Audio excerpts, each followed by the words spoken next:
इस वक्त तुम अगर अपने मोबाइल में सेशन ले रहे हो, है ना, तो उस मोबाइल के अंदर डिस्चार्जिंग हो रहा है राइट नाउ। जितना भी तुम्हारे फोन के अंदर जो केमिकल एनर्जी स्टोर है वो इलेक्ट्रिकल एनर्जी के फॉर्म में निकल रहा है। कैसे आ रहा है? जैसे तुम फोन चला रहे हो तो स्क्रीन की लाइट ऑन है, तो you can see electrical energy की फॉर्म में वहां कन्वर्जन हो रहा है। इनएक्टिव इलेक्ट्रॉन्स हो गए, जैसे प्लैटिनम ले लिया, ग्रेफाइट ले लिया, उनको कोई मतलब नहीं है रिएक्शन में क्या हो रहा है, उनको कुछ लेना देना नहीं है ना। तो अपना डिपेंड करता है हमें क्या प्रोडक्ट चाहिए, उसके हिसाब से अपन ये डिसाइड करते हैं। वीक इलेक्ट्रोलाइट्स की अगर बात करें तो वो डिसोसिएट कब करते हैं? इनफाइनाइट डाइल्यूशन पे करता है, क्योंकि वो थोड़ा ब्रेक डाउन होता रहता है टाइम के साथ। तो 95% ऑफ द टाइम्स तुम्हारा क्वेश्चन इस टॉपिक से आता है जेईई मेंस के अंदर।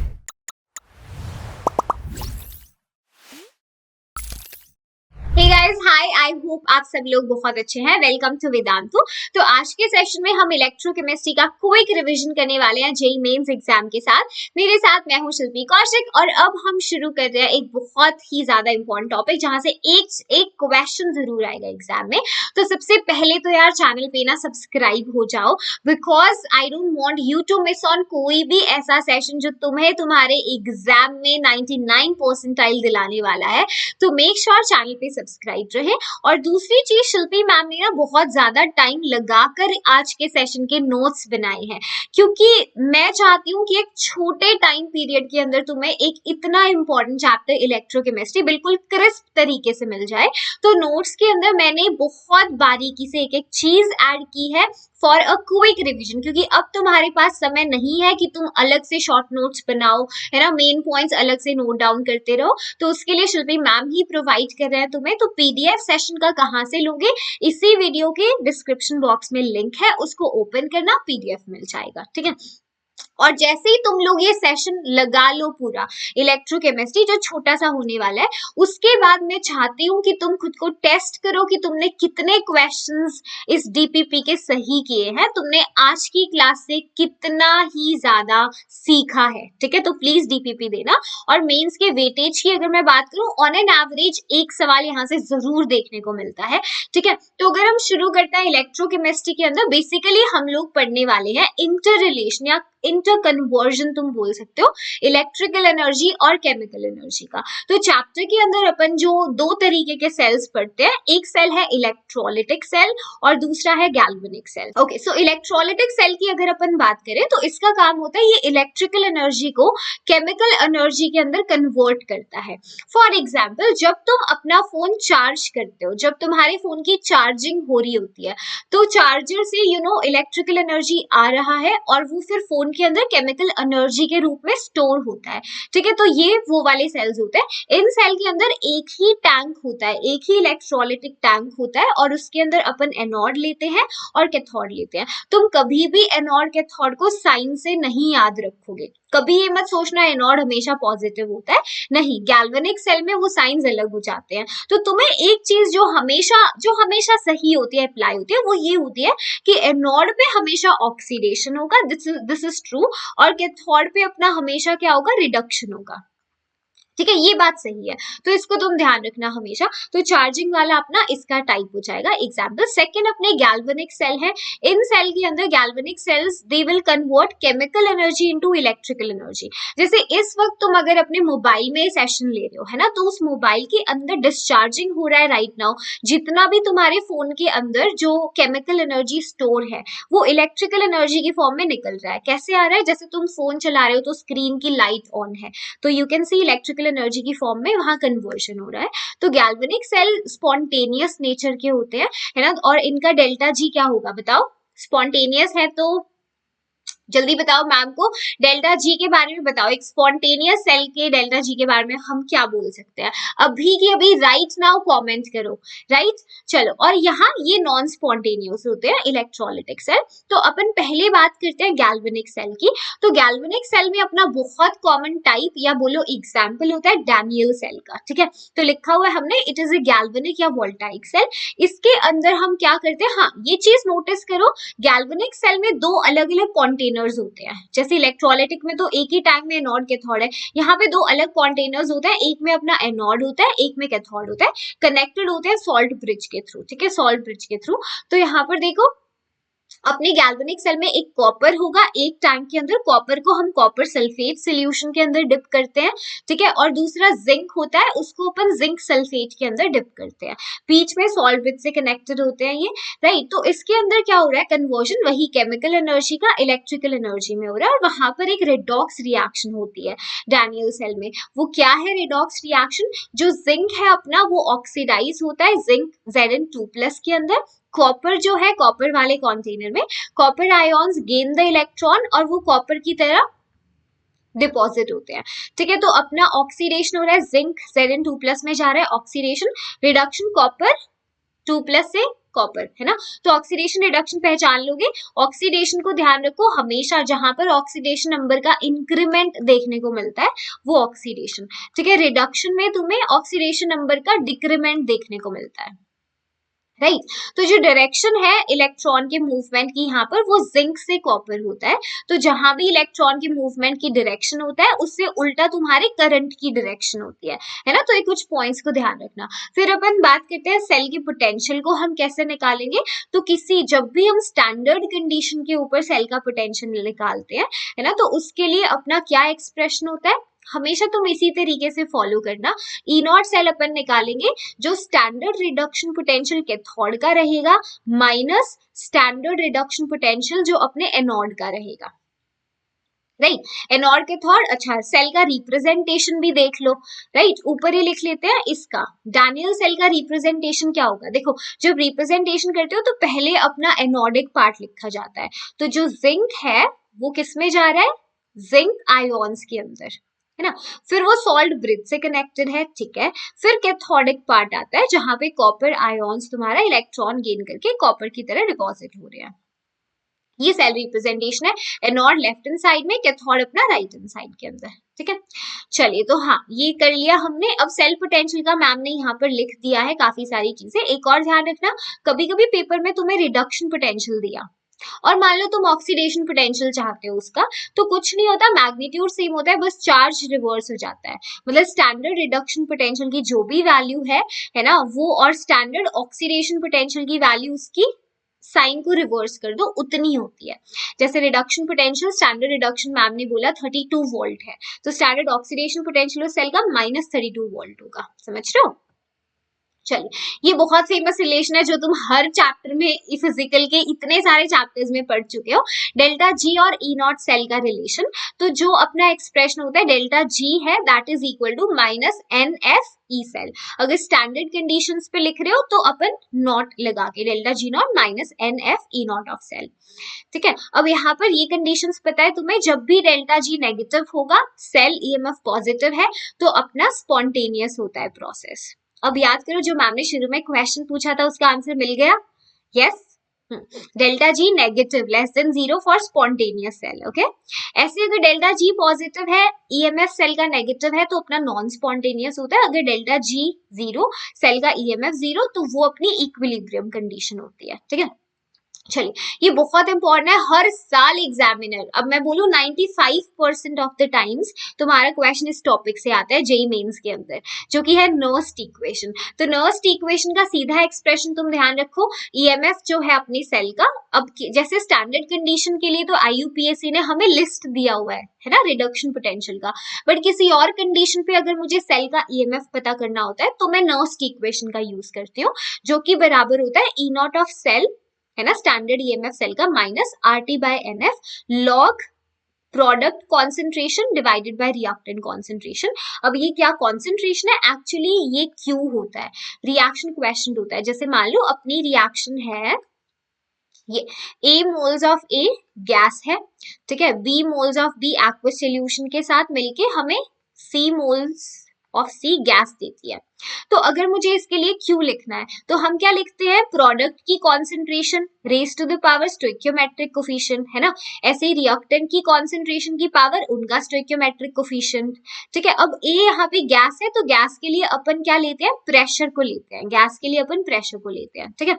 तो याद करो, मतलब हमेशा ध्यान रखो। अच्छा ऊपर भी मैम ने गैस ले लिया, इसको एक्वस बना लो जस्ट एग्जाम्पल लिया है तुम्हें समझाने के लिए।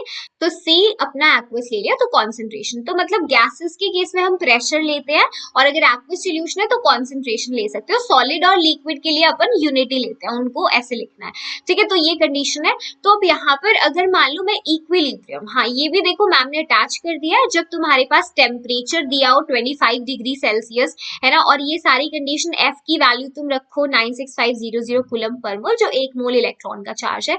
एम तुम्हारे होते हैं कितने इलेक्ट्रॉन्स का गेन या लॉस हुआ है तुम्हारे सेल में, बैलेंस्ड इक्वेशन से हम देखते हैं। तो तुम्हारा एक्सप्रेशन सिंप्लीफाई होकर ये बन जाता है, ठीक है। अब इक्विलिब्रियम कंडीशन में दोनों पे ही क्वेश्चन आते हैं एग्जाम में।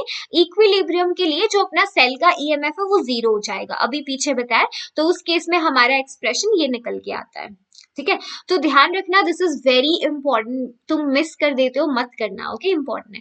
चलिए नेक्स्ट पार्ट है अपने इलेक्ट्रोलिटिक सेल की। अगर बात करते हैं तो मैम यहाँ से कैसे क्वेश्चन आते हैं, देखो इलेक्ट्रोलिटिक सेल से ना क्वेश्चन आ जाता है जहां पे डायरेक्ट तुमसे प्रोडक्ट पूछते हैं, ठीक है। जैसे दिया इलेक्ट्रोलिसिस ब्राइन, ये पूछा है पिछले साल सवाल कि ब्राइन सोल्यूशन का जब इलेक्ट्रोलिसिस करते हैं तो कैथोड पे क्या बनता है, ठीक है। तो तुम्हें प्रोडक्ट बहुत ध्यान से देखने हैं। अब इलेक्ट्रोलिटिक सेल्स के अंदर जब भी तुम जैसे प्रोडक्ट देखते हो वो काफी फैक्टर्स पे डिपेंड करता है, जैसे इलेक्ट्रोलाइट का नेचर कैसा है, ठीक है, कॉन्सेंट्रेशन कितनी है इलेक्ट्रोलाइट की, चार्ज डेंसिटी का फ्लो क्या है, ठीक है, इलेक्ट्रोड का नेचर क्या है, कि इलेक्ट्रोड भी ऐसे होते हैं जो एक्टिव होते हैं। जैसे अगर कॉपर इलेक्ट्रोड को कॉपर सल्फेट सोल्यूशन में डिप करते हो, वहां पे एक्टिव मेटल आपने ले लिया, ठीक है, तो वो एक्टिव है, वो पार्टिसिपेट करता है रिएक्शन में। इनएक्टिव इलेक्ट्रोड्स होते हैं, जैसे प्लैटिनम ले लिया, ग्रेफाइट ले लिया, उनको कोई मतलब नहीं है रिएक्शन में क्या हो रहा है, उनको कुछ लेना देना नहीं है ना। तो अपना डिपेंड करता है हमें क्या प्रोडक्ट चाहिए, उसके हिसाब से अपन ये डिसाइड करते हैं। तो मैंने मैम ने एक लिस्ट लगा दी है, इससे बाहर तो नहीं पूछेगा, ठीक है। अगर पेपर में पूछा तुमसे इलेक्ट्रोलिसिस का प्रोडक्ट तो इनमें से पूछेगा। तो मैम ने सारे इंपॉर्टेंट केसेस यहाँ पे अटैच कर दिया है। तो इंपॉर्टेंट इसमें और मार्क करके दे रही हूँ, कॉन्सेंट्रेटेड सल्फ्यूरिक एसिड, जब तुमने प्लैटिनम मतलब इनर्ट इलेक्ट्रोड्स यूज किए हैं तो अपने क्या प्रोडक्ट बनते हैं, बहुत इंपॉर्टेंट है। तो सारे केसेस को प्लीज देखकर चलना। जैसे पहला सुनो, इसको बनाते कैसे हैं दो समझा देती हूँ, फिर बाकी एक बार देख लेना। जैसे एक्वस NaCl है ना, तो एक्वस NaCl मतलब वहां पे कितने आयोन्स होंगे, जब जैसे तुमने करंट पास किया, सोडियम आयोन होगा, क्लोराइड होगा, ठीक है, पानी से H+ आ रहा है, पानी से OH आयोन आ रहा है, ठीक है। अब अपना प्लैटिनम या ग्रेफाइट इलेक्ट्रोड है, तो अब यहाँ पर होगा क्या, यहाँ पे होगा ये कि रेस होगी, सोडियम आयोन जाएगा कैथोड पे कि H+। तो अब अगर तुम स्टैंडर्ड मतलब पोटेंशियल भी देखते हो ना, जैसे मैं अगर कैथोड पे जाने की बात कर रही हूँ तो जिसकी टेंडेंसी रिड्यूस होने की ज्यादा है, यानी जिसका स्टैंडर्ड रिडक्शन पोटेंशियल ज्यादा है, वो कैथोड पे जाके इलेक्ट्रॉन्स गेन करके रिडक्शन हो जाएगा ना, रिड्यूस हो जाएगा। और यहाँ पर सोडियम आयोन H+ में H+ की ज्यादा टेंडेंसी होती है, ठीक है। तो ये कैथोड पे जाके हाइड्रोजन को रिलीज करता है। ऐसे ही अगर तुम क्लोराइड OH आयोन में करोगे कंपेयर, तो chloride ion has more tendency to get oxidized इसके कंपैरिजन में, तो ये जाता है एनोड पे और वहां क्लोरीन गैस देता है। अब यही चीज अगर फ्यूज्ड NaCl लिया, तो फ्यूज्ड मतलब मोल्टन NaCl, उसमें सिर्फ सोडियम केटायन और क्लोराइड एनायन है, यहाँ कोई कंपटीशन ही नहीं है। तो मुझे पता है सोडियम मेटल कैथोड पर डिपॉजिट होना है और क्लोरीन गैस एनोड पे, तो फ्यूज्ड के केस तो तुम बहुत आराम से बना सकते हो, है ना। तो प्रोडक्ट को ध्यान में रखना। चलिए next is Faraday's first law, question पूछता है यहाँ से भी। तो फैराडे बोलते हैं फर्स्ट लॉ में कि जब भी आप किसी सब्सटेंस की मास की बात करते हो इलेक्ट्रोलिसिस में, कि वो कितना डिपॉजिट हुआ इलेक्ट्रोड पे, वो डायरेक्टली प्रोपोर्शनल होता है किसके, to the amount of charge passed into the electrolyte, है ना। मतलब कितना वेट डिपॉजिट हुआ किसी सब्सटेंस का आपकी इलेक्ट्रोलिसिस में, वो डायरेक्टली प्रोपोर्शनल होगा किसके, कि आपने चार्ज कितना पास किया है इलेक्ट्रोलाइट में। अब यहाँ से अपन ये प्रोपोर्शनैलिटी हटा के कांस्टेंट लगाते हैं Z, इलेक्ट्रोकेमिकल इक्विवेलेंस, तो अपना ये एक्सप्रेशन बनता है W is equal to ZQ, है ना। Q चार्ज हम लिख सकते हैं करंट इनटू टाइम, तो we get W is equal to ZIT, है ना। तो यहाँ पर इस एक्सप्रेशन को भी ध्यान में रखना, क्वेश्चन पूछ लेता है। 1 मोल इलेक्ट्रॉन का चार्ज हमें पता है 96500 कूलम, मैम ने अभी बताया, ठीक है। अब इसी चीज को ना वो और आगे मॉडिफाई करके दे देता है, मतलब तुम यहाँ पे इसको number of moles N factor के टर्म में भी रिलेशनशिप बना सकते हो, ठीक है। तो ध्यान रखना इस चीज को। Z को तुम फर्दर कैसे लिख सकते हो, मैम को बताओ। बताओ जल्दी चार्ट में इलेक्ट्रोकेमिकल इक्विवेलेंस को अपन कैसे लिख सकते हैं? इक्विवेलेंट वेट और एफ को यूज करके बताओ। मैम को यहाँ लिखा ही हुआ है, मैम ने देखो यूनिट जेड से आइडिया ले लो, ऊपर मास पर कूलम दिखाया हुआ है, तो कुछ ऐसा होगा कि मास इक्विवेलेंट वेट आता होगा ऊपर, है ना, डिवाइडेड बाय एफ जो कि फैराडेज कांस्टेंट, तुम वैल्यू ले सकते हो ये वाली, है ना, इसको लगा सकते हो। ओके चलो, तो एनीवे मैम ने लिख कर दिया है, मुझे पता है तुम कंफ्यूज हो जाओगे। तो देखो इक्विवेलेंट मास आता है यहाँ पर, अगर मैं z की बात करती हूँ दैट इज इक्वल टू अपना equivalent weight divided by 1 mole electron का चार्ज। तो इस एक्सप्रेशन में, मतलब जो लास्ट एक्सप्रेशन था ना, इसमें तुम z की वैल्यू रख के और एक स्टेप आगे आ सकते हो, और w को वो यहाँ पे भी क्वेश्चन दे सकता है, समझ रहे हो सकता है न्यूमेरिकल इस लेवल का मिल जाए तो तुम्हारी मतलब मजे हो गए, है ना। अगर हो सकता है ये स्टेप करना पड़े तो कोई बात नहीं, घबराना नहीं, कर देना, सीधा एक्सप्रेशन है, z पता है तुम्हें, E बाय एफ होगा, E इक्विवेलेंट वेट है, ठीक है। फैराडे सेकंड लॉ बोलते हैं जब भी तुम सेम क्वांटिटी इलेक्ट्रिसिटी की पास करते हो अलग अलग इलेक्ट्रोलिटिक सॉल्यूशन में जो सीरीज में कनेक्टेड होते हैं, जैसे यहाँ पर हमने 3 दिखाए हैं, तो तब क्या होगा, जो इक्विवेलेंट होता है सब्सटेंस का डिपॉजिटेड वो भी सेम रहना चाहिए, ठीक है। The equivalent of the substance deposited should be same, right. तो अपना ये एक्सप्रेशन हो जाएगा, दे वुड बी इक्वल। तो अभी तो रिसेंटली यहाँ से सवाल नहीं पूछा सेकंड लॉ से, अगर पूछ लेंगे तो कोई दिक्कत है नहीं, है ना। तो सिंपल क्वेश्चंस बनते हैं। इलेक्ट्रोकेमिस्ट्री मुफ्त का नंबर, मुफ्त के 4 नंबर, और अगर एक और क्वेश्चन आ जाए तो बोनस है हमारे लिए, है ना। चलो कंडक्टेंस टॉपिक में सिंपल तुम्हारे एक्सप्रेशन है, उनको ध्यान रखना, ठीक है। जैसे एक अपना रेजिस्टेंस का एक्सप्रेशन होता है, रेजिस्टेंस डायरेक्टली रिलेटेड है length upon area of cross section, जो रेजिस्टर का होगा। प्रोपोर्शनैलिटी हटा के अपन रेजिस्टिविटी एक कांस्टेंट लगाते हैं L बाई E, ठीक है। चलिए फिर अपने पास आता है कंडक्टेंस। कंडक्टेंस क्या होता है, रेसिप्रोकल ऑफ रेजिस्टेंस। तो अपन यहाँ से इस एक्सप्रेशन को यूज करके कंडक्टेंस का भी फॉर्मूला लिख सकते हैं, A by rho into L लिख सकते हैं। ओके यूनिट भी इनकी ध्यान रखना, तो मैम ने नोट्स में सब अटैच किया, तो बिल्कुल चिंटू सा सवाल आएगा अगर आए तो यहाँ से। फिर अपना कापा होता है, सो कापा जो है दैट इज व्हाट, कंडक्टिविटी या स्पेसिफिक कंडक्टेंस। ये रेसिप्रोकल होता है किसका, रेजिस्टिविटी का। तो रेजिस्टिविटी का पता है तुम्हें आर ए बाई एल, तो ये क्या बनेगा एल ए बाई आर, है ना, एल ए बाई आर, ठीक है। तो नेक्स्ट स्लाइड पे वैसे मैम ने लिख दिया है, तो सेल कांस्टेंट यहाँ पर देखो मैम ने लिख दिया, ये रहा, ठीक है। कापा देखो, कापा की एक्सप्रेशन में जो L बाई E होता है ये अपना सेल कांस्टेंट होता है। तो लास्ट ईयर इससे यहाँ से मिला के क्वेश्चन पूछा था, तो छोटू छोटू फॉर्मूला इनको प्लीज देखकर चलना और इनकी यूनिट भी ध्यान रखना। तो स्पेसिफिक कंडक्टेंस अपना बनता है कंडक्टेंस इनटू सेल कांस्टेंट, ठीक है। अब ये जो है सेल कांस्टेंट ये सेम होता है for the conductivity cell kappa, ठीक है। It will change depending on the nature of electrolyte.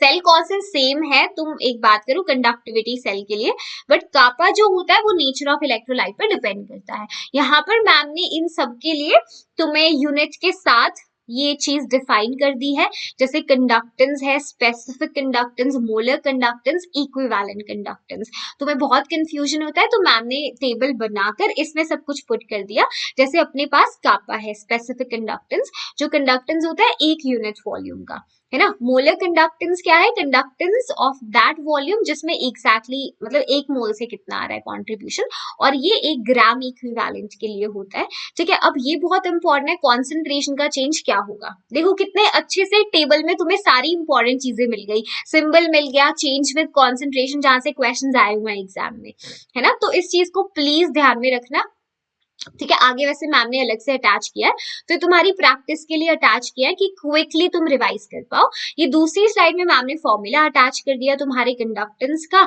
ठीक है। फिर स्पेसिफिक कंडक्टेंस, मोलर कंडक्टेंस और इक्विवेलेंट कंडक्टेंस। तो ध्यान रखना अपना मोलर कंडक्टेंस में we can write kappa into 1000 by molarity. तो 1000 इसीलिए लगाते हैं, यहाँ पे मोलारिटी अपन मोल पर लीटर में लेकर चलते हैं, और यही चीज अगर इक्विवेलेंट कंडक्टेंस में होगी तो वहां पे मोलारिटी की जगह नॉर्मेलिटी आता है, ठीक है।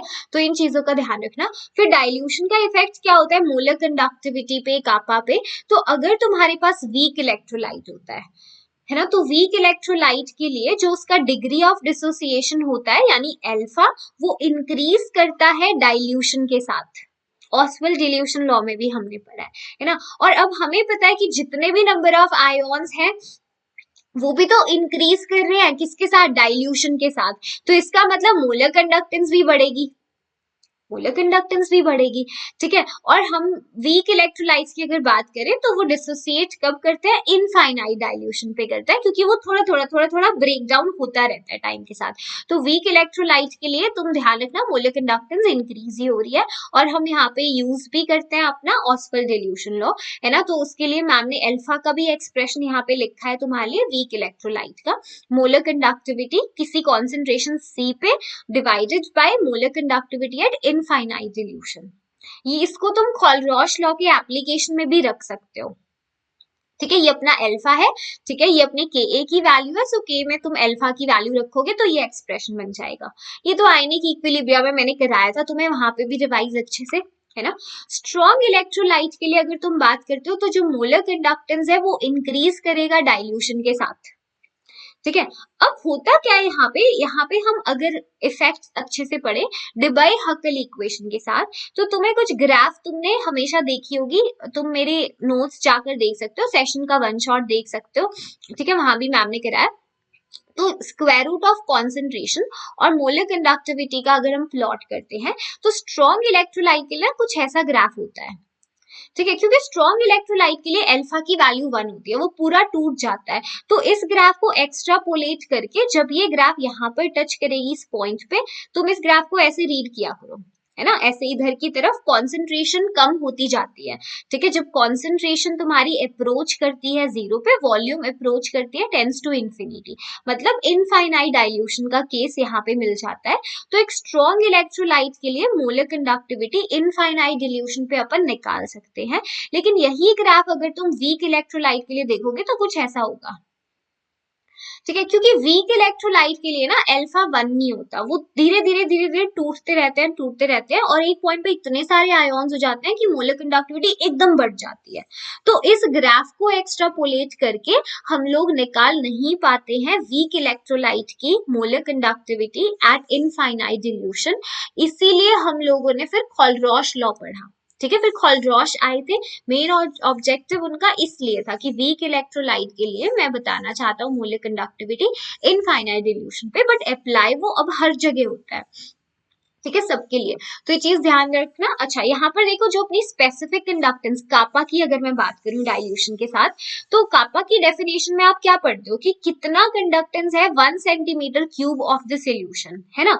अब जब भी हम डाइल्यूशन करते हैं तो यहाँ पे जो number of ions per unit volume होते हैं ना वो डिक्रीज हो जाते हैं एक यूनिट वॉल्यूम के अंदर, जिसकी वजह से कापा भी डिक्रीज हो जाता है, ठीक है। तो ये डिक्रीज करता है डाइल्यूशन के साथ। वो मोलर कंडक्टिविटी मैंने बता दिया तुम्हें वीक और स्ट्रॉन्ग का अलग अलग, अगर कोई तुम्हें एमसीक्यू थ्योरेटिकल टाइप मिलता है तो ये कर सकते हो, ठीक है। फिर अपना खोलरॉश लॉ बोलता है वही कि मोलर कंडक्टिविटी किसी इलेक्ट्रोलाइट के लिए, मेन ऑब्जेक्टिव वीक के हिसाब से था, अप्लाई हर जगह होता है, ठीक है। किसी इलेक्ट्रोलाइट के लिए इनफाइनाइट डिल्यूशन पे आप कैसे निकाल सकते हो, अगर आप उनके आयोन्स, जो आयोन्स मिल रहे हैं ना तुम्हें उस इलेक्ट्रोलाइट से, उन आयोन्स की कंडक्टेंस, आयनिक कंडक्टेंसेस ले लो केटायन और एनायन के, ठीक है। तो आपको एक्सप्रेशन मिल जाएगा। अब यहाँ पर अगर मैं आपको लिखवाऊं कि मोलर की फॉर्म में इसको लिख लो, इक्विवेलेंट की तरह भी अपन एक्सप्रेस कर सकते हैं, ठीक है।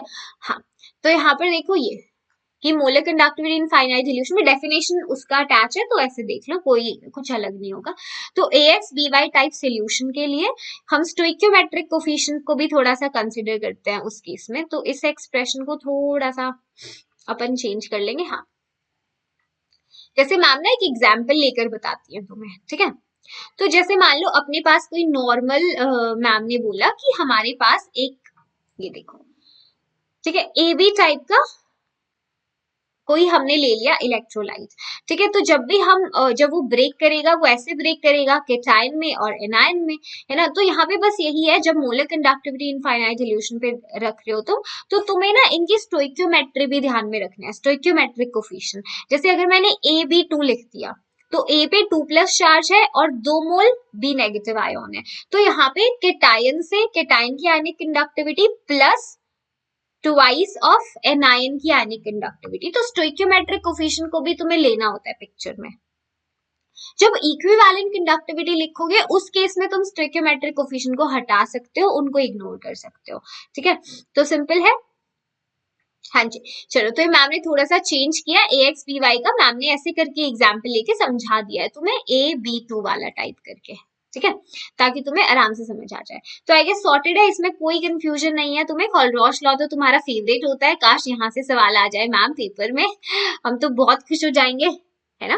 चलो तो प्लीज इसके एप्लीकेशन देखकर जाना। सॉल्युबिलिटी प्रोडक्ट जेई मेंस वालों को इन जनरली पसंद है, चाहे वो तुम किसी भी चैप्टर में पढ़ते हो, आयनिक इक्विलिब्रियम में पढ़ रहे हो कि इसमें पढ़ रहे हो, है ना, उनको पसंद है ये टॉपिक, तो इसको अच्छे से देखकर जाना, ठीक है। सीधा एक्सप्रेशन यहाँ ध्यान रखना कि जो मोलर कंडक्टिविटी है इनफाइनाइट इल्यूशन पे, अपन सॉल्युबिलिटी से जो कॉन्सेंट्रेशन तुम लेते हो ना उस एक्सप्रेशन में, वहां अपन ने एस रख दिया, सॉल्युबिलिटी रख दिया है, याद है ना। मोलर कंडक्टिविटी अभी निकाल रहे थे, कापा इंटू 1000 बाय मोलारिटी या नॉर्मेलिटी इक्विवेलेंट में, वही एक्सप्रेशन है, बस अपन ने सॉल्युबिलिटी रखा है यहाँ पर नीचे, ठीक है।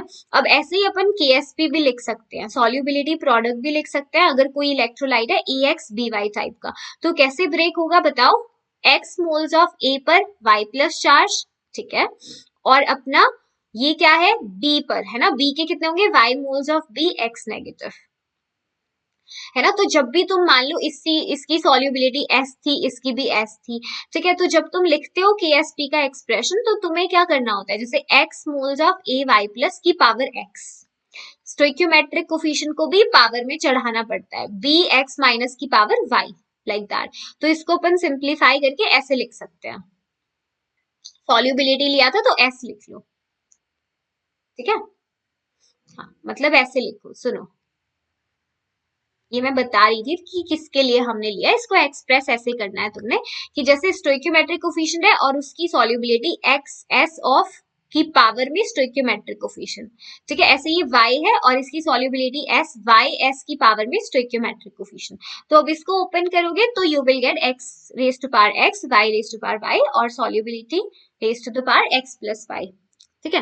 तो ये छोटू सा था चैप्टर, हमने क्विकली रिवाइज कर लिया। अब इसके नोट्स बहुत इंपॉर्टेंट है, और अभी जाकर डीपीपी लगाकर देखो तुम कितने क्वेश्चन सही करते हो, और फिर मैम को आके कमेंट करके जरूर बताना कि मैम डीपीपी में मैंने इतने क्वेश्चन सही किए, ठीक है। चलिए, नोट्स के लिए भी PDF का लिंक डिस्क्रिप्शन में दे दिया है, चैनल पे सब्सक्राइब रहना ताकि कुछ भी मिस ऑन ना करो। बहुत अच्छे सेशंस तुम्हारे लिए प्लान हो रहे हैं। Okay, all the best, bye.